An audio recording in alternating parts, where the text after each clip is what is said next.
मराठों के इतिहास के बारे में हम लोग बातचीत कर रहे थे। द ग्रेट मराठा, पिछले वीडियो में आपको बताया था कि किस तरीके से शिवाजी के वंशज शाहू ने, जो शाहू का जो शासनकाल था 1707 से 1749 तक, शाहू ने अपने शासनकाल में और कुछ खास काम तो नहीं किया, बड़े बड़े पेशवाओं की नियुक्ति जरूर की, बस सही पद पर सही आदमी को बिठाया। यही शाहू की सबसे बड़ी काबिलियत थी और उसकी काबिलियत इतनी भारी पड़ी कि अंततः ये हालत हो गई कि अब पेशवा का पद ही प्रधान हो गया, सब कुछ हो गया और छत्रपति का पद बिल्कुल नगण्य हो गया और गौण हो गया। अब सारा काम धाम पेशवा हो गया और पेशवा ही मराठा संघ का प्रधान होता था, सारा काम वही का सारे करते थे। छत्रपति शाहू केवल नाम मात्र का अब छत्रपति रह गया था। तो शाहू का बस इतना रोल था कि बड़े बड़े पेशवा उसने सही समय पर नियुक्त किए और इसने जो सबसे पहले पेशवा नियुक्त किया था बालाजी विश्वनाथ को। बालाजी विश्वनाथ आपको बताया था कि मराठा साम्राज्य का द्वितीय संस्थापक कहा जाता है, second founder of Maratha empire. और उसके बाद फिर उन्हीं के बेटे थे बाजीराव फर्स्ट, 1720 से 1740। बाजीराव फर्स्ट बताया था कि मराठा साम्राज्य में सबसे बड़े योद्धा माने जाते हैं और सबसे वीर, व्यक्तिगत वीरता, चाहे सैनिक वीरता हो चाहे कूटनीतिक हो, हर एक मामलों में सारे पेशवाओं में सबसे महानतम पेशवा इन्हीं को माना जाता है। हालांकि बहुत कम उम्र में ही इनकी मृत्यु हो गई थी और इनका जो सबसे बड़ा काम था कि मुगलों का जो प्रभुत्व था, मुगलों का प्रभुत्व, हालांकि अंदर से तो मुगल बिल्कुल खोखले हो चुके थे, लेकिन उस खोखलेपन को जो उजागर करने का काम था वो बाजीराव ने किया था कि 1737 केवल 500 घुड़सवारों के साथ दिल्ली पहुंचते हैं और लाल किले पर कब्जा कर लिया था उन्होंने। तो उसी वजह से मराठा की ताकत, एक प्रतिष्ठा बहुत ज़्यादा बढ़ी और मुगलों की प्रतिष्ठा ध्वस्त हुई, जिससे बाहरी हमलावर विशेष तौर पर नादिर शाह और अहमद शाह अब्दाली आना शुरू हो जाते हैं। फिर उनके बाद उनके बेटे जो बालाजी बाजीराव थे 1740 में पेशवा बनते हैं। तो जो बालाजी बाजीराव पेशवा बनते हैं तो ये भी अपने महान पेशवाओं की परंपरा में एक महान पेशवा थे, लेकिन इनके अंदर सैनिक जो क्षमता थी वो इनकी थोड़ी सी कम थी। जैसे कि ये लोग महान योद्धा थे, ये उतने बड़े योद्धा नहीं थे, ये कूटनीति के बहुत बड़े थे, डिप्लोमेसी इनकी बड़ी ज़बरदस्त थी। और इनकी एक और बात थी कि बाकी जो पेशवा थे वो दक्कन की राजनीति यानी साउथ में ज़्यादा इंटरेस्ट लेते थे, जबकि बालाजी बाजीराव थे उत्तर में ज़्यादा रुचि ले रहे थे। इनकी उत्तर भारत का जो बंगाल है, बिहार है, उड़ीसा है, अवध है, अब बंगाल, बिहार, अवध, दिल्ली, पंजाब, इन सब की राजनीति में इनका विशेष रूप से इंटरेस्ट हुआ करता था।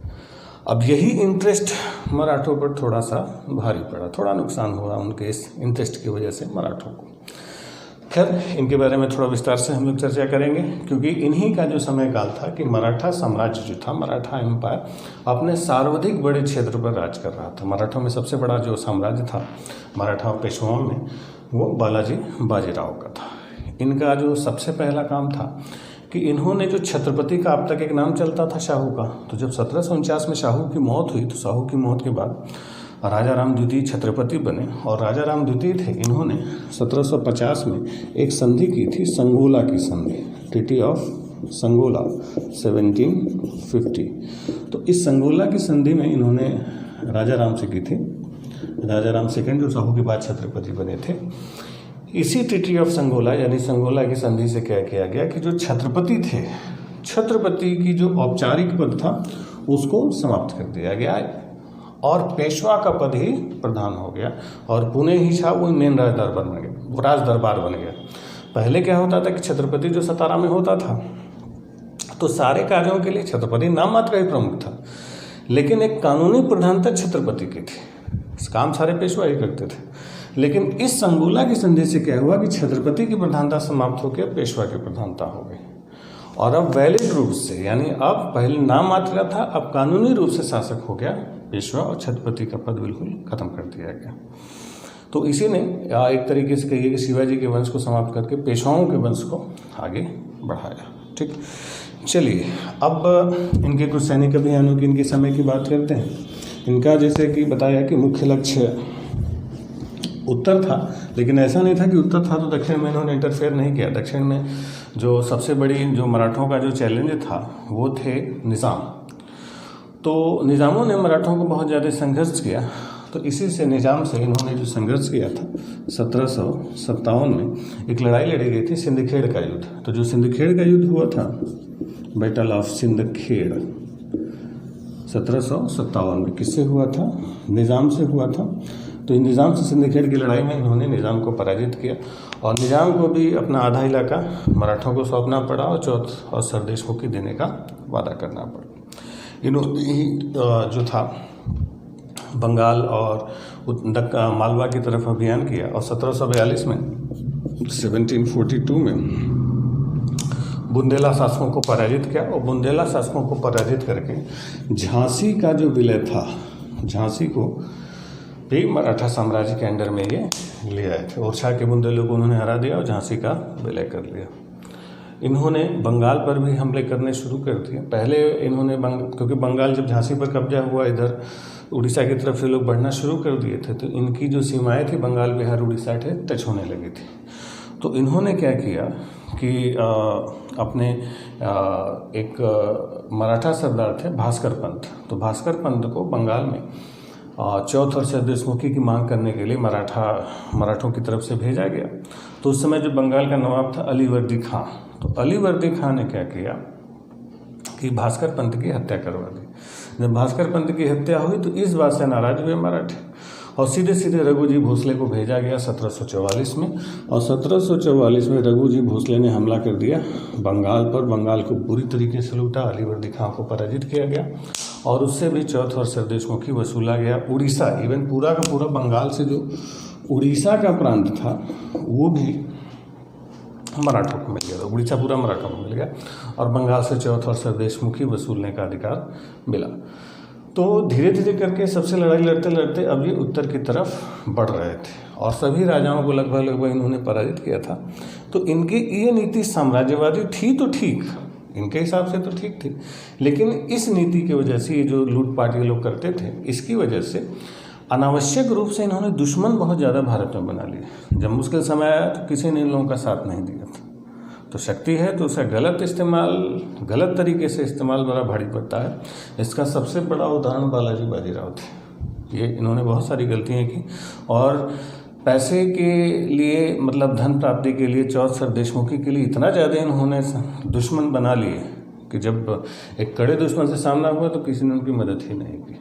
इसी चक्कर में, इसी आत्मविश्वास या ओवर कॉन्फिडेंस में मराठों ने दिल्ली की राजनीति में इंटरफेयर करना शुरू कर दिया और ये दिल्ली में घुसना शुरू कर दी। सबसे पहले रघुनाथ राव, जो इन्हीं के भाई थे, रघुनाथ राव को दिल्ली की तरफ भेजा गया। रघुनाथ राव जाते हैं दिल्ली 1757 में, 1757 रघुनाथ राव।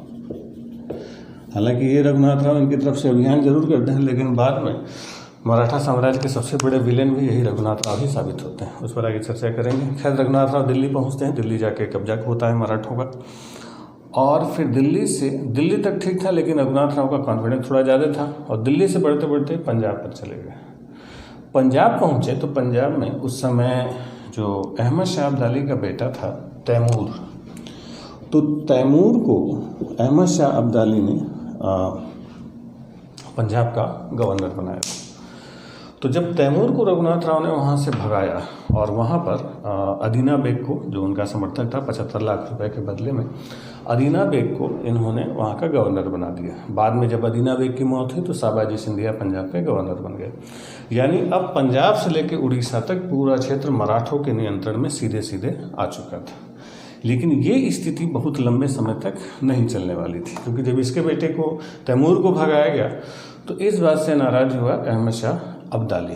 उसने अपने दुरानी था वो, दुरानियों की बहुत बड़ी सेना तैयार की और सेना तैयार करके वो सिंधु नदी पार करता है और सिंधु नदी को पार करके जो भारत की जो शक्तियाँ थीं जो मराठों के खिलाफ थीं, जिसमें अवध का नवाब शुजाउद्दौला था, बंगाल का नवाब था, रुहेले थे, बंगश पठान थे, इन सबों को अपनी तरफ मिलाना शुरू किया और कहा कि भाई हम लोग मुस्लिम धर्म के नाम पर कि हम लोग मुसलमान हैं और एक हिंदू राज्य की जो हिंदू पातशाही की परंपरा को समाप्त करना चाहिए और धर्म के नाम पर इकट्ठा करना शुरू कर दिया। तो जब इधर धार्मिक गुटबंदी होने लगी, सारे लोग सपोर्ट करने लगे अहमद शाह अब्दाली को, मराठों से दुखी थे ही ये लोग। तो फिर पुणे से जो बालाजी बाजीराव थे वो खुद तो नहीं आए, इन्होंने अपने बेटे विश्वास राव को सेनापति बनाया। हालांकि विश्वास राव केवल नाम मात्र का सेनापति था, मेन ताकत थी सदाशिवराव भाऊ। सदाशिवराव भाऊ जो था ये भी इनका भाई था, सदाशिवराव भाऊ ये इनके भाई थे। तो सदाशिवराव को मुख्य सेनापति के साथ भेजा गया। मुख्य सेनापति इनका बेटा था विश्वासराव, और उसी के साथ एक मराठा सेना, बहुत बड़ी मराठा सेना दिल्ली की तरफ भेजी गई। मराठा सेना दिल्ली की तरफ भेजी गई। सदाशिवराव भाऊ ने दिल्ली पर आक्रमण किया, दिल्ली पर कब्जा कर लिया। उधर जो अहमद शाह अब्दाली था, वो भी भारतीय शक्तियाँ जो थी, जो मराठों से नाराज़ थीं, जिनमें बंगाल का नवाब था शुजाउद्दौला, रुहेला सरदार था, हाफिज रहमत खान, सादुल्ला खां, दुंदी खां, इन सबों को मिलाना शुरू कर दिया। और नवंबर 1761 में, नवंबर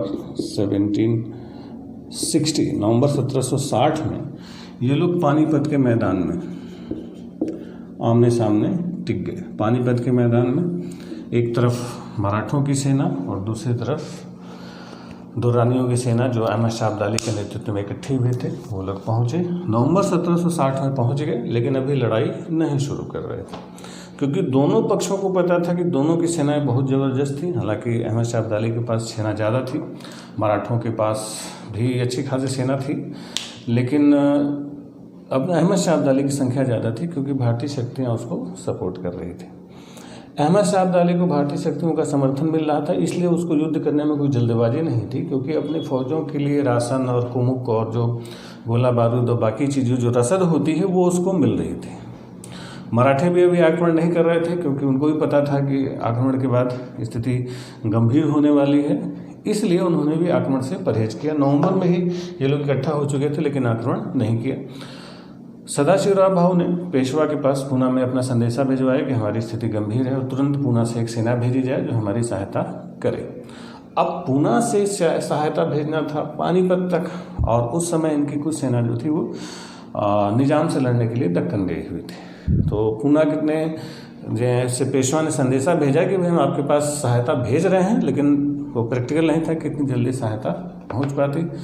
और मराठों ने हालांकि सहयोग इकट्ठा करने की कोशिश की, क्योंकि उत्तर में इनकी सेना फंसी हुई थी और इनकी जो पुरानी लूट मार वाली नीति थी, तो भारतीय शक्तियां इनको सहयोग नहीं कर रही थी। मुस्लिम तो मुस्लिम, हिंदू शक्तियों ने भी साथ नहीं दिया, जिसमें राजपूत हो, चाहे जाट हो, चाहे सिख हो, इन लोगों ने कोई भी मराठों का साथ नहीं दिया, क्योंकि सभी को इन लोगों ने लूटा था। सबसे चौथ सरदेशमुख की वसूली थी, तो ये जो इनका लूट मार वाली पद्धति थी, ये मराठों पर भारी पड़ी। तो जिस समय अहमद शाह अब्दाली रुका हुआ था, अहमद शाह अब्दाली को सारे सपोर्ट कर रहे थे और मराठों को कोई समर्थन नहीं मिल रहा था। इनकी रसद समाप्त हो रही थी, खेमे में अनाज के दाने दाने को इनकी सिपाही मोहताज हो चुके थे।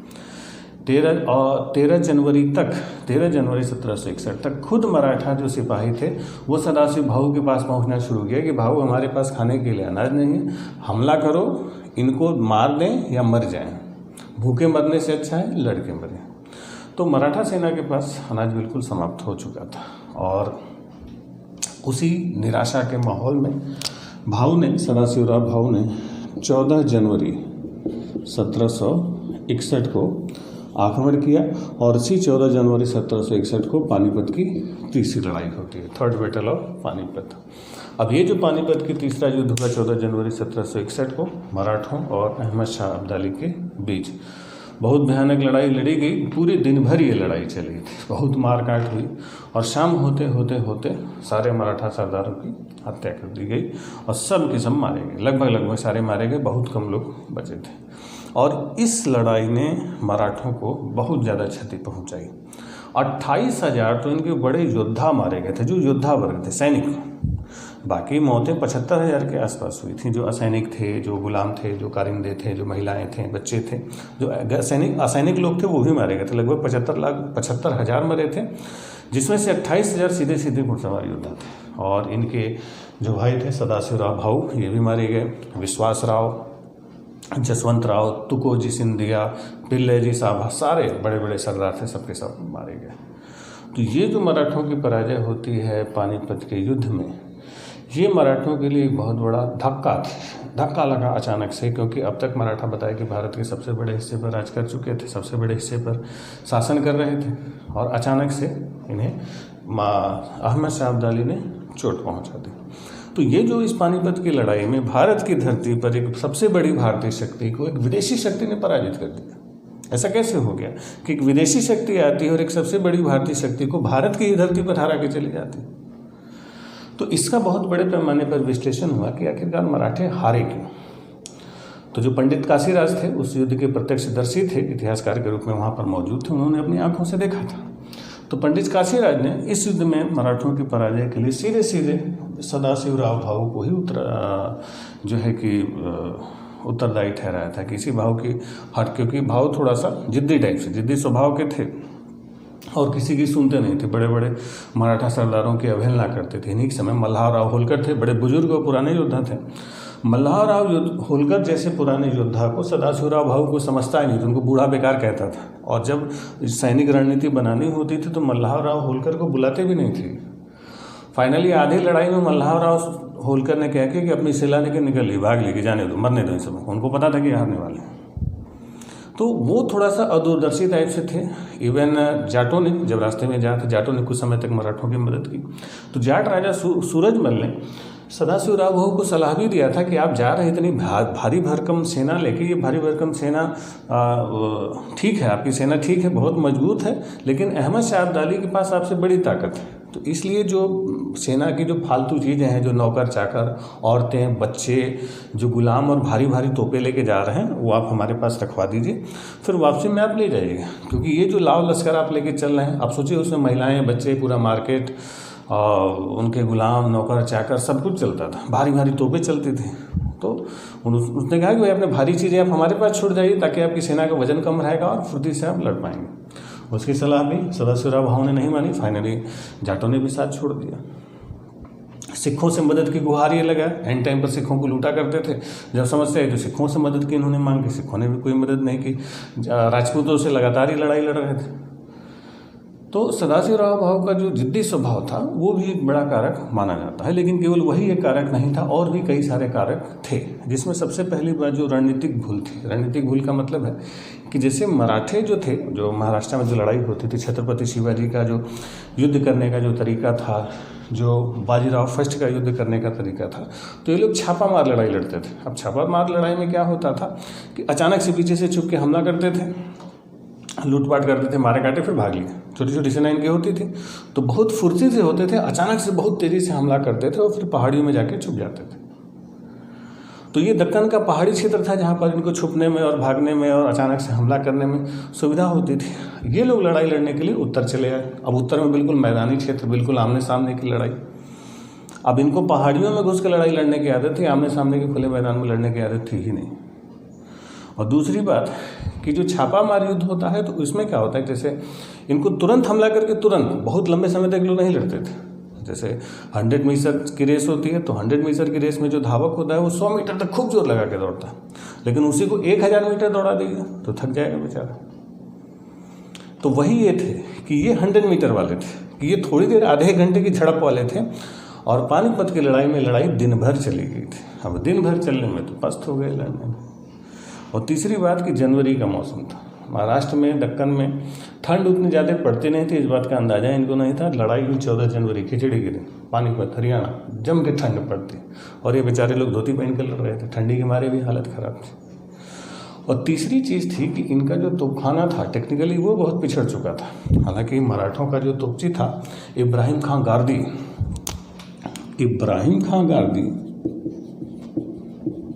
ये अफगान था। ये बहुत अच्छा तोपची था, बहुत शानदार तोपची था। यूरोपियों से इसने पूरी टेक्निक सीखी थी। लेकिन इब्राहिम खां गार्दी का जो तोपखाना था बहुत भारी था। पुराने ज़माने वाले हैवी बड़ी बड़ी तोपें जो हुआ करती थी मुगलों के टाइम की। अब क्या था कि हल्की तोपों का ज़माना था और अहमद शाह अब्दाली ने क्या किया कि छोटी तोपें ली और उनको ऊँटों की पीठ पर बंधवा दिया। अब ऊँटों की पीठ पर तोपें बंधी होती थी तो मूवमेंट बहुत आसानी से हो जाता था। तो हल्की हल्की तोपें खूब घूम घूम के वार करती थी। और अहमद खां गार्दी का बड़ा तोपखाना था, लेकिन वो एक जगह टिका रहता था। तो सेना अगर सामने से हट गई तो तोप को घुमाना बड़ा मुश्किल होता था। तो ये बड़ी समस्या थी। तो रणनीतिक रूप से भी कई सारी भूलें हुई और टेक्निकली भी ये लोग कई सारी गलतियां कर जाते हैं, जिसकी वजह से पानीपत का भारी विनाश होता है। इसी का जो संदेशा जब पेशवा को दिया गया और इसके कूटवर्ड में एक व्यापारी ने मैसेज भेजा था कि 2 मोती विलीन हो गए, 22 सोने की मोहरें लुप्त हो गई, गायब हो गई। चांदी और तांबे की तो पूरी गणना ही नहीं की जा सकती कि तांबे और चांदी के कितने सिक्के गायब हो गए। 2 मोती यानी इनके भाई सदाशिवराव भाऊ और बेटे विश्वासराव। 22 सोने की मोहरें यानी 22 बड़े मराठा सरदार, और बाकी छोटे मोटे तो इतने गए कि पता भी नहीं चल। पूरी की पूरी कहा जाता है कि मराठों की एक पीढ़ी खत्म हो गई। हालांकि इस भयानक दिन यानी 14 जनवरी 1761 को भयानक दिन था। मराठों की पूरी एक पीढ़ी समाप्त हो गई, सब मरे। लेकिन इसी दिन दो व्यक्ति बच गए थे। उसी लड़ाई के मैदान में घायल होकर पड़े हुए थे, उनके ऊपर लाशों का ढेर लग गया। बदकिस्मती से वो घायल हुए, मरे नहीं। एक थे महाजी सिंधिया और दूसरे थे नाना फडणवीस। ये दोनों बचे, यानी मारे तो बहुत गए, बचे जो ये दोनों महाजी सिंधिया और नाना फडणवीस। आगे चल के इन दोनों ने लगभग 40 सालों तक मराठों की सत्ता को फिर से बढ़ाया। यानी जो मरा तो मरा, लेकिन जो बचा था बहुत काम के लोग बचे। महाजी सिंधिया और नाना फडणवीस दोनों बच गए थे, तो जो बचे उन्होंने मराठों के लिए बहुत काम किया था। ठीक, चलिए अब इस जो पानीपत की लड़ाई है जिसके हम लोग बात कर रहे हैं, इसका असर क्या हुआ, यानी इसका प्रभाव क्या हुआ। पानीपत की लड़ाई का केवल तत्कालिक प्रभाव था, यानी तुरंत का प्रभाव था, बहुत दीर्घकालिक प्रभाव नहीं पड़ा, क्योंकि उधर अफगानों की राजनीति बहुत उलझी हुई थी। अहमद शाह अब्दाली पानीपत की विजय के बाद वो आगे नहीं बढ़ पाया, उसको वापस लौटना पड़ा। यानी अहमद शाह अब्दाली वापस लौट गया और मराठे अपने क्षेत्र में वापस चले आए। फिर से मराठों ने अपना सर उठाया और फिर से भारत के 8-10 सालों में फिर से अपनी व्यवस्था बढ़ानी शुरू कर दी और फिर से भारत के सबसे बड़े हिस्से पर मराठों का राज हो गया। यानी केवल मराठों को एक झटका लगा था, 75,000 लोग मरे, इसके अलावा और कोई सीधा नुकसान नहीं हुआ। तो ये पानीपत की जो लड़ाई है वो क्षेत्र की दृष्टि से ऐसा नहीं कि किसी ने कब्जा कर लिया, कोई बहुत खत्म हो गया, ऐसा नहीं। अहमद शाह अब्दाली को भी कोई खास फायदा नहीं हुआ, वो वापस लौट गया और मराठों ने भी कुछ समय बाद अपनी शक्ति को रिवाइव कर लिया और फिर से उठ खड़े हुए। तो डायरेक्टली नुकसान या फायदा, डायरेक्टली फायदा तो किसी को नहीं हुआ, इनडायरेक्टली फायदा हुआ थर्ड पार्टी को। अब थर्ड पार्टी कौन थी उस समय?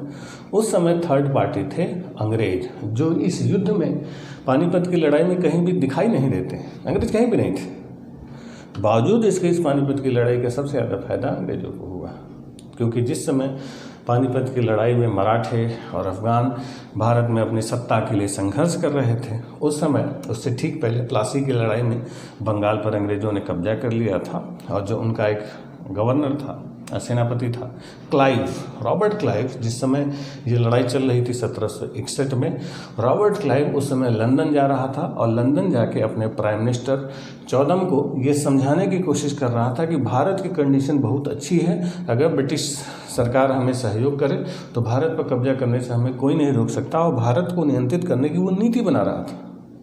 यानी जिस समय ये लोग अपने अस्तित्व की लड़ाई लड़ रहे थे, ठीक उसी समय क्लाइव लंदन में बैठ के वहाँ के प्राइम मिनिस्टर के साथ बैठ के भारत पर कब्जे की रणनीति डिस्कस कर रहा था। और जब दोबारा वो अंग्रेज वापस लौटे, तब तक मराठों ने दोबारा शक्ति बढ़ाई, लेकिन तब तक अंग्रेज इस स्थिति में आ चुके थे कि मराठों को हरा सकते थे। यही स्टेटमेंट सिडनी ओवन ने अपनी किताब में लिखा है कि इस पानीपत की लड़ाई से मराठा शक्ति कुचल दी गई। यानी उसने कहा कि मराठों को दैत्य कहता था कि मराठा दैत्य इतनी अच्छी प्रकार से कुचल दिए गए कि कुछ समय तक वो सोए रहे, और जब दोबारा मराठा दैत्य ने अपना सर उठाया तब तक अंग्रेज इस स्थिति में आ चुके थे कि उनको दबा सकते थे। यानी इस पानीपत की लड़ाई ने अंग्रेजों को वो गैप दे दिया कि वो भारत पर कंट्रोल कर सकते थे। यानी इनडायरेक्टली फायदा किसको हुआ? अंग्रेजों को हुआ, क्योंकि मराठे कमज़ोर पड़े और फिर 8-10 सालों में जब तक रिवाइव करते तब तक अंग्रेज आ चुके थे।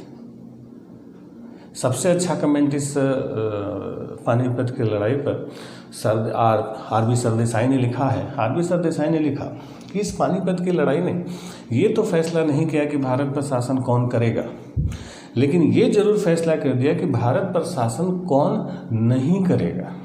यानी उन्होंने कहा कि और कोई भी भारत का भाग्य विधाता हो सकता है, कम से कम अब मराठे तो भारत पर शासन नहीं करने जा रहे हैं। यानी पानीपत की लड़ाई में ये तो फिक्स हो गया कि कौन शासन, अरे ये तो नहीं फिक्स हुआ कि कौन शासन करेगा, लेकिन ये जरूर फिक्स हो गया कि मराठे भारत पर राज नहीं कर सकते, क्योंकि इससे लोगों के दिमाग में ये होगा कि जब मराठों के अंदर एक राष्ट्रवाद की भावना नहीं है, जब वो खुद की रक्षा नहीं कर पा रहे हैं तो देश कहाँ से इकट्ठा कर पाएंगे। तो इसी ने मराठा प्रभुसत्ता थी उसको चोट पहुंचाई। हालांकि मराठों ने क्षेत्र के स्तर पर फिर से रिवाइव किया जरूर, लेकिन ये फिक्स हो चुका था कि अब अंग्रेज आ रहे हैं और अब मराठा पूरे भारत के स्वामी नहीं बनने वाले। ठीक, तो ये डायरेक्टली नहीं इनडायरेक्टली इस पानीपत की लड़ाई ने बहुत जोरदार असर दिखाया। और उससे बड़ा असर ये हुआ किसी से इतने दुखी हुए पेशवा कि उसी दुख में इसी साल के अंत तक जाते जाते पेशवा की मृत्यु हो गई। तो जब इस पेशवा की मृत्यु हुई तो फिर इनके छोटे से बालक को अगला पेशवा बनाया गया, पेशवा माधवराव। तो चौथे पेशवा बने पेशवा माधवराव। अब ये जो पेशवा माधवराव थे 1761 से 1772 रहे, 72 तक रहे, एक और साथ हो जाएगा 1772 तक रहे। पेशवा माधवराव बहुत कम उम्र में बने थे, लेकिन ये भी अपने पूर्वजों की तरफ बिल्कुल योग्य पेशवा थे। पुनः पेशवा के प्रतिष्ठा को, मराठों की प्रतिष्ठा को बहाल करने की कोशिश की। निजाम और मैसूर को हराया। हैदर अली उस समय मैसूर का साम्राज्य विस्तार करने की कोशिश कर रहा था। हैदर अली को इन्होंने पराजित किया और निजाम और मैसूर को, यानी हैदराबाद और मैसूर को मराठों को चौथ देने के लिए विवश किया। इन्होंने फिर से दिल्ली की राजनीति में इंटरफेयर किया और मुग़ल बादशाह शाह आलम सेकंड को गद्दी पर बैठाया। उसके लिए सिंधिया को इन्होंने भेजा। महाजी सिंधिया जाते हैं और दिल्ली पर जाके मराठों का फिर से कब्जा हो जाता है और मुग़ल बादशाह को मराठों ने पेंशन देनी शुरू कर दी। यानी फिर से दिल्ली पर अधिकार किसका हो गया? मराठों का। लेकिन इनके समय दिक्कत ये हो गई कि जो बालाजी विश्वनाथ के जो भाई थे रघुनाथ राव, तो रघुनाथ राव पेशवा के पद पर अपना दावा करने लगे कि भाई हमें पेशवा बनना है, भाई साहब की मौत हो गई, हमें पेशवा बनाइए। तो रघुनाथ राव ने साम्राज्य बंटवारे की बात कही, लेकिन माधवराव इस बात को स्वीकार नहीं कर रहे थे। और माधवराव वाकई बहुत योग्य योद्धा थे। इन्होंने फिर से, कहा जाता है कि मराठा साम्राज्य को फिर से इन्होंने स्थापित कर दिया था। लेकिन हुआ ये कि 1772 में अचानक से टीबी हुई और टीबी से माधवराव की मौत हो गई। बहुत कम उम्र में, बताया कि जितने बड़े पेशवा थे बहुत जल्दी मर जाते। तो जब टीबी से अचानक से माधवराव की मौत हुई तो कहा जाता है कि माधवराव की जो मौत हुई इसने मराठों को पानीपत की लड़ाई से ज़्यादा नुकसान पहुंचाया था, क्योंकि इस माधवराव की मौत से रघुनाथ राव की जो सत्ता लिप्सा थी, यानी फिर से वो शासक बनने की कोशिश करने लगे, फिर से वो पेशवा बनने की कोशिश करने लगे। लेकिन बाकी मराठा सरदारों ने रघुनाथ राव की नहीं चलने दी और इनके भाई थे नारायण राव को पेशवा बना दिया। यानी माधवराव की मृत्यु के बाद अगले पेशवा कौन बने? नारायण राव। इन्हीं के भाई थे 1772 से 1773। ठीक, तो इन्हीं के भाई थे तो इनको बनाया गया।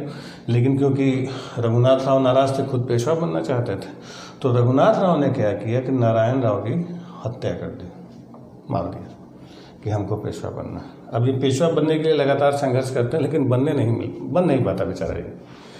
तो जब इनकी मौत हुई, नारायण राव की हत्या कर दी, फिर से वो पेशवा बनने की कोशिश कर रहा था। लेकिन जो बाकी मराठा सरदार थे उन लोगों ने रघुनाथ राव की साजिशों को नाकाम कर दिया और नारायण राव जो पेशवा थे, इनकी मृत्यु के बाद, हालांकि इनका कोई बेटा उस समय नहीं था, लेकिन इनकी वाइफ जो थी वो प्रेग्नेंट थी। इनकी मौत के कुछ ही दिनों बाद इनका एक बेटा पैदा हुआ, माधव नारायण राव को इन लोगों ने पेशवा बना दिया। यानी इन्हीं का एक बेटा पैदा हुआ, माधव नारायण राव।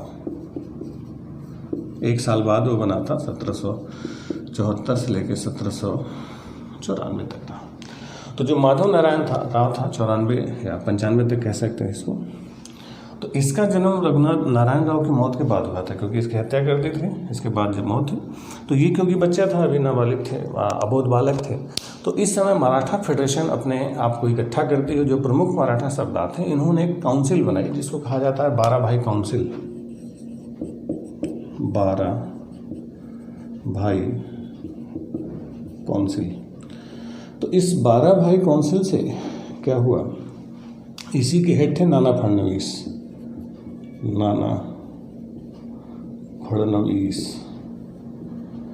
तो नाना फडणवीस बताया था जो पानीपत की लड़ाई में बच गए थे, तो इन्होंने 12 भाई काउंसिल बनाई और इस 12 भाई काउंसिल ने इनको पेशवा बना के फिर मराठा सत्ता को 12 भाई काउंसिल संभालना शुरू कर देती है और रघुनाथ राव के साजिशों के लोग नाकाम कर देते हैं। रघुनाथ राव लगातार संघर्ष करता रहता है लेकिन नाना फडणवीस उसकी चलने नहीं देते। इस बात से रघुनाथ राव नाराज हो जाता है और पूना छोड़ता है।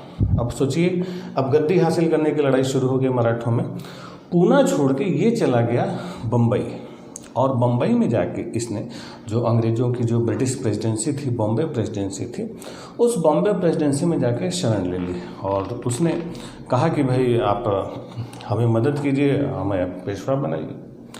अब अंग्रेज क्योंकि उस समय अभी इंतजार कर ही रहे थे, भारत में सत्ता विस्तार की कोशिश कर ही रहे थे, जब सत्ता विस्तार की कोशिश कर रहे थे मौका मिल नहीं रहा था, मौका दिया रघुनाथ राव ने। रघुनाथ राव चला गया कहाँ? बम्बई, और मुंबई जाके इसने संधि कर ली 1775 में, सूरत की संधि, ट्रीटी ऑफ सूरत। और इस सूरत की संधि से बम्बई प्रेसिडेंसी ने यानी अंग्रेज़ों ने शरण दे दी रघुनाथ राव को और अंग्रेज़ों ने रघुनाथ राव के पेशवा बनाने के लिए अपनी सैनिक मदद रघुनाथ राव को दे दी। और इसी से अंग्रेज़ों की मदद से रघुनाथ राव ने पूना पर आक्रमण किया और यहीं शुरू होता है एंग्लो मराठा वॉर। यानी रघुनाथ राव जब मुंबई भागते हैं तो उसी से कंडीशन बनती है किसकी? आंग्ल मराठा युद्धों की। तो अब शुरू हो जाता है एंग्लो मराठा वार। तो पहला जो आंग्ल मराठा युद्ध शुरू हुआ, एंग्लो मराठा वार, आंग्ल मराठा युद्ध, ये चला था 1776 से 1782 तक, 1776 टू 1782। तो हालांकि कुछ लोग इसका टाइम पीरियड 75 से भी मानते हैं कि जैसे ही संधि हुई तैसे, लेकिन कुछ समय बाद ये सेनाएं की गई थी। तो जब ये एंग्लो मराठा वॉर जब शुरू हुआ, 75 लिख ही देते हैं, नहीं तो आप कन्फ्यूज होंगे क्योंकि एग्जैक्टली लड़ाई जो थी वो 76 में शुरू हुई थी। किताबों में आपको 75 मिलेगा जब सूरत की संधि हुई थी। खैर, तो जब संधि युद्ध शुरू हुआ तो 12 भाई काउंसिल के जो नाना फडणवीस थे उस समय महाजी सिंधिया थे और बड़े बड़े सेनापति थे, इन लोगों ने अंग्रेज़ों को बड़ी जोरदार टक्कर दी। हालांकि जो आंग्ल मराठा युद्ध था ये अंग्रेज़ों की बॉम्बे प्रेसिडेंसी ने शुरू किया था, कलकत्ता प्रेसिडेंसी वाले नहीं चाहते, बंगाल प्रेसिडेंसी वाले ये लड़ाई नहीं चाहते थे। लेकिन फिर बाद में ब्रिटिश सरकार ने बॉम्बे प्रेसिडेंसी की बात मानी और लड़ाई शुरू हुई और ये लड़ाई बिल्कुल बराबरी की टक्कर पर छूटी। मराठों ने कई जगहों पर अंग्रेज़ों को पराजित किया क्योंकि अंग्रेज़ों को भी मराठों की शक्ति का अंदाजा नहीं था और मराठे इस पहली लड़ाई में भारी पड़ रहे थे। लेकिन उस समय मराठों के एक प्रमुख सरदार थे महाजी सिंधिया। महाजी सिंधिया की नाना फडणवीस से थोड़ी सी टेंशन हो गई। अब वो चाहते थे मराठा संघ की अध्यक्षता। तो महाजी सिंधिया ने क्या किया कि अंग्रेज़ों को हराने के बजाय इस लड़ाई को रोकने की कोशिश की और उन्होंने एक संधि करवाई 1782 में, 1782 में होती है सलबाई की संधि, ट्रीटी ऑफ सलबाई। इस सलबाई की संधि थे जो पहला जो एंग्लो मराठा वार था, पहला आंग्लो जो मराठा युद्ध था, ये समाप्त होता है। इस सलबाई की संधि में अंग्रेज इस बात को स्वीकार करते हैं कि माधव नारायण राव ही पेशवा बने रहेंगे और लगभग ये बराबर की संधि होती है, एक दूसरे के जीते हुए क्षेत्रीय लोग वापस कर देते हैं। और इस संधि से अंग्रेज भी जल्दी ही संधि करना चाहते थे क्योंकि अंग्रेज भी इस लंबी लड़ाई से ऊब चुके थे और दूसरे उस समय अंग्रेजों की मेन टेंशन उसमें मराठे नहीं थे क्योंकि उस समय दक्षिण में जो मैसूर राज्य था, मैसूर का हैदर अली अपने आप को आगे बढ़ा रहा था। तो मैसूर से निपटने के लिए अंग्रेजों ने सोचा कि पहले मराठों से युद्ध संधि कर लेते हैं तो फिर मैसूर से निपटेंगे। तो यही संधि कर ली गई सलबाई की संधि और यही सलबाई की संधि 20 सालों का समय मिल गया अंग्रेजों को। ठीक, 20 साल तक अंग्रेजों ने अपनी सारी ऊर्जा लगा दी मैसूर को हराने में क्योंकि भारत में अंग्रेजों को जो सबसे कड़ी टक्कर दी थी मैसूर ने सीधी टक्कर दी थी। अब मैसूर से 4 लड़ाइयाँ लड़ी थी, उसको आगे एक वीडियो में हम लोग देखेंगे। तो मैसूर को हराने के लिए अंग्रेज मराठों से ये लड़ाई रोक दी। तो 20 साल के लिए रुके। अब 82 के बाद अंग्रेजों ने फोकस कर दिया मैसूर के ऊपर और मैसूर से लड़ते भिड़ते मैसूर को हराना शुरू कर दिया। इधर मराठे 12 भाई काउंसिल में अपना अफसर फटोल इनका शुरू हो चुका था, आपस में लोग उलझना शुरू हो चुके थे, लड़ाई झगड़े आपस में इनके शुरू हो चुके थे। और जो नाना फडणवीस थे ये हालांकि अपना कंट्रोल किए हुए थे। अब नाना फडणवीस का शासन में कंट्रोल इतना ज़्यादा था कि जो माधव नारायण राव था इसने 1795 में नाना फडणवीस की मनमानियों से तंग आके आत्महत्या कर ली। यानी इसने क्या कर लिया? सुसाइड कर लिया। कि वो अपने मन से काम करना चाहता था, बड़ा हो चुका था, नाना फडणवीस उसको कुछ करने नहीं दे रहे थे, तो इसने सुसाइड कर लिया। जब इसने सुसाइड किया तो अगले पेशवा बने बाजीराव सेकंड। छठे थे ना, अगले पेशवा कौन बनते हैं? बाजीराव सेकंड। अब ये जो बाजीराव सेकंड बनते हैं, इन्होंने समझ लीजिए कि मराठों को बिल्कुल कहते हैं ना एकदम कबर इन्होंने खोद भी दिया और ढक भी दिया। ऐसा नहीं केवल कबर खोदा, पूरा काम किया इन्होंने। यानी मराठों की जो अंतिम कबर खुदी इन्होंने खोदा था। 1795 से लेके 1818 तक ही रहे। और बाजीराव और इन्हीं के समय जो मराठा था 12 भाई काउंसिल, ये एक तरीके से टुकड़ों में बंटता है। और अब मराठे एक ताकत नहीं रह गए थे, मराठे कई सारे छोटे छोटे टुकड़ों में बंट गए थे। छोटे छोटे टुकड़ों का मतलब है कि अब मराठे एक राष्ट्रीय शक्ति न होकर छोटे छोटे टुकड़ों में क्षेत्रीय शक्तियों के रूप में वो लोग शासन कर रहे थे, जिसमें था बड़ौदा। तो जो बड़ौदा था, बड़ौदा के शासक जो थे वो गायकवाड़। फिर था ग्वालियर। ग्वालियर में जो थे सिंधिया। सिंधिया में जो माधवराव महाजी सिंधिया थे, तो महाजी सिंधिया ही जो थे, इन्होंने सिंधिया राज्य की अलग से स्थापना की थी। फिर नागपुर में आए भोसले।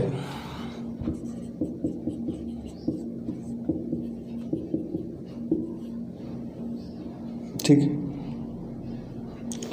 तो जो भोसले थे, भोसले की हालांकि पेशवाओं से उतनी ज़्यादा पटे नहीं, ये सबसे अलग होते थे। ठीक। फिर इसके बाद आए इंदौर। इंदौर के थे होलकर। जो अहिल्याबाई होलकर का नाम आपने सुना होगा, इसी होलकर घराने के थे। तो ये सरदार अलग अलग बटे। उधर पूना था, तो पूना में पेशवा थे।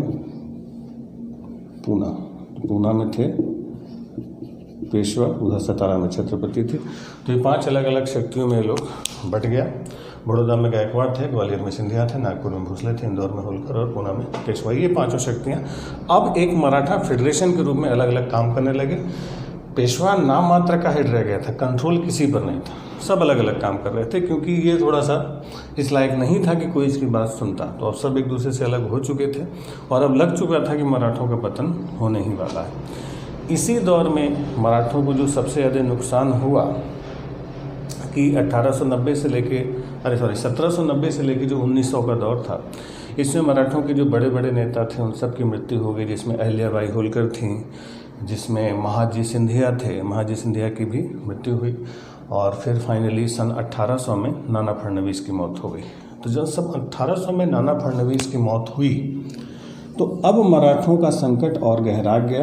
अब ये लोग एक न होके अलग अलग हो चुके थे, क्योंकि अब जो एक करने वाले थे नाना फडणवीस, वो अब नहीं रह गए थे। तो उनके मरने की वजह से समझ लीजिए कि मराठों की जो शक्ति थी वो बिल्कुल टूट गई, क्योंकि महाजी सिंधिया पहले ही मर चुके थे 1794 में, 95 में जो थे ये अहिल्याबाई, और फिर सन 1800 में नाना फडणवीस। तो इसकी वजह से अब ये लोग बिल्कुल अलग अलग हो चुके थे और इनमें भी आपस में नहीं बनते थे, कि बस समझ लिए कि थोड़ा बहुत जो थे वो सिंधिया और भोसले थोड़े बहुत मिलते जुलते थे, बाकी सब में आपस में नहीं बनती थी। उसी टेंशन में जो पेशवा थे, पेशवा ने फिर से अपनी ताकत बढ़ानी शुरू कर दी। और पेशवा ने क्या किया कि अपने बाकी जो सहायक लोग थे उन पर दबदबा बनाने की कोशिश की। उस चक्कर में बाकियों ने हमला कर दिया। तो ये पूना पर हमला कर दिया इंदौर में। तो बाजीराव चले गए फिर से 1802 में अंग्रेजों की शरण में, और इन्होंने अंग्रेजों से कर ली बसीन की संधि, ट्रीटी ऑफ बसीन। यानी इनके आपसी संघर्ष में पेशवा कहाँ चला गया? 1802 में अंग्रेजों के पास, और सिंधी की बसीन की संधि। और ये जो बसीन की संधि थी, ट्रीटी ऑफ बसीन, तो ये जो बसीन की संधि थी, ये एक तरीके की सहायक संधि थी, सब्सिडियरी अलायंस थी। यानी अब पेशवा अंग्रेजों के अंडर में आ गया, पुणे के दरबार में एक ब्रिटिश रेजिडेंट को रख दिया गया। तो ये स्थिति, यानी अब जब पेशवा अंग्रेजों के अंडर हो गया, तो फिर बाकी मराठा सरदारों को टेंशन हुई, अब इन लोगों ने अंग्रेज़ों से युद्ध करना शुरू कर दिया और इसी कॉन्टेक्स्ट में छिड़ा दूसरा आंग्ल मराठा युद्ध, सेकेंड एंग्लो मराठा वॉर। तो ये जो दूसरा आंग्ल मराठा युद्ध जो शुरू हुआ वो 1803 से 1805 तक चला। सेकेंड एंग्लो मराठा वॉर, ये फर्स्ट था। सेकेंड आंग्ल मराठा युद्ध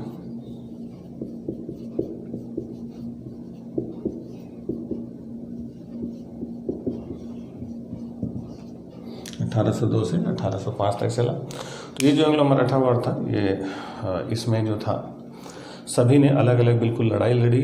उसी लड़ाई के दौरान सिंधिया को जनरल लेक की सेना ने हराया और दिल्ली के लिए 1803 में एक लसवारी की लड़ाई लड़ी गई और लसवारी की लड़ाई में दिल्ली पर अंग्रेज़ों का कब्जा होता था और अब जो मुग़ल बादशाह थे वो मराठों की बजाय अंग्रेज़ों के पेंशनर हो गए।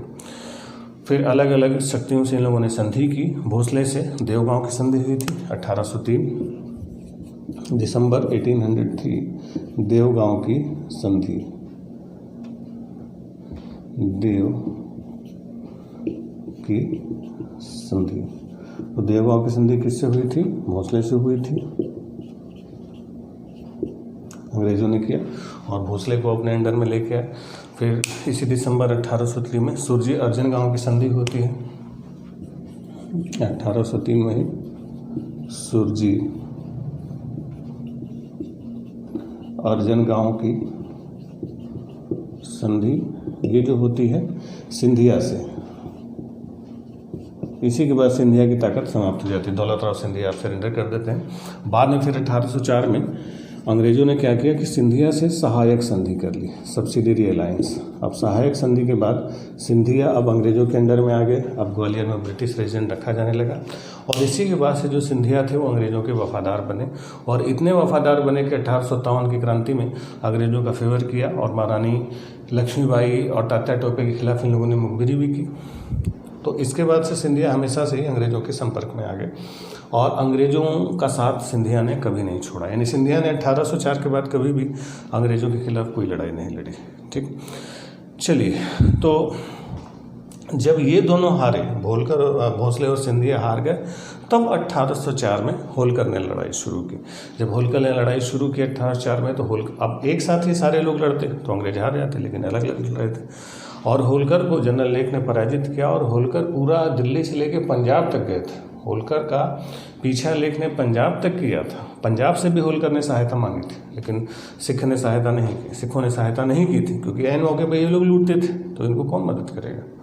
तो पंजाब से भी होलकर को सहायता नहीं मिली और फाइनली जो मराठा साम्राज्य था वो छिन्न भिन्न बिल्कुल होके रह गया। तो 1805 तक मराठों की शक्ति बिल्कुल समाप्त हो चुकी थी। अब कुछ ही स्थितियां बची हुई थी, मराठे बस सरवाइव कर रहे थे। तीसरा जो आंग्ल मराठा युद्ध शुरू हुआ वो अंग्रेज़ों की तरफ से उसकी पहल होती है और अंग्रेज़ों की तरफ से पहल तब होती है कि जब हेस्टिंग्स गवर्नर जनरल बन के आता है। हेस्टिंग्स जब गवर्नर जनरल बन के आया, वो विस्तारवादी नीति का था, वो मराठों को नाम मात्र का देखना नहीं चाहता था, वो भारत में अपने साम्राज्य को और बढ़ाना चाहता था और उसी ने तीसरा आंग्ल मराठा युद्ध शुरू किया। वो बहुत ज़्यादा नहीं चला। जो थर्ड एंग्लो मराठा वार था ये 1817 से 1818 तक चला। तो ये जो एंग्लो मराठा वार था इसको किसने शुरू किया था? हेस्टिंग्स ने शुरू किया था। हेस्टिंग्स ने ये भारत आया तो इसने क्या किया कि मराठों के ही एक समय पर योद्धा थे जो लड़ाई लड़ने मराठों की तरफ से जाते थे, पिंडारी। तो पिंडारियों का दमन शुरू किया। उसी पिंडारियों के विरुद्ध जो हेस्टिंग्स ने अभियान शुरू किया वहीं से शुरू हो जाता है मराठों से संघर्ष, क्योंकि पिंडारी हमेशा मराठों की तरफ से लड़ाई लड़ते थे।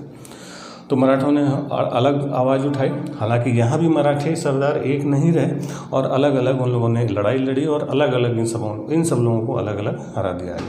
सबसे पहले ये पेशवा हारते हैं, पूना में संधि होती है 1817। तो ये जो 1817 की संधि होती है, पूना की संधि, जो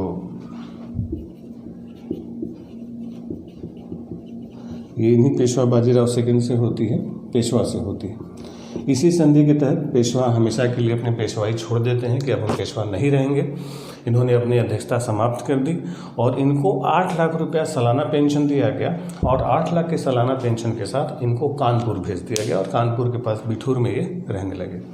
इन्हीं के बेटे थे नाना साहब। जब इनकी मौत हुई बाजीराव सेकंड, तो इन्हीं के बेटे थे नाना साहब। उनकी पेंशन जो 8 लाख की संधि में फिक्स की गई थी, वो पेंशन अंग्रेजों ने बंद कर दी थी। तो 1857 के रिवोल्ट में जो नाना साहब ने भाग लिया वो इन्हीं के बेटे थे। यही पेंशन जो 8 लाख इनको मिलते थे वो अंग्रेजों ने बंद कर दिया।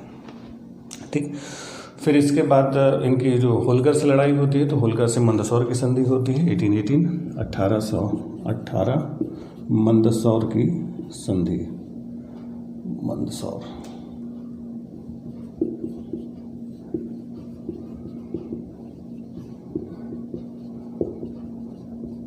ठीक है।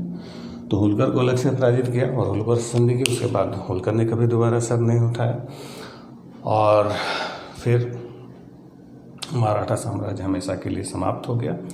और जो मराठा के साम्राज्य थे, थोड़ा सा सतारा वाला हिस्सा हटा के शिवाजी के एक सीधे वंशज थे प्रताप सिंह।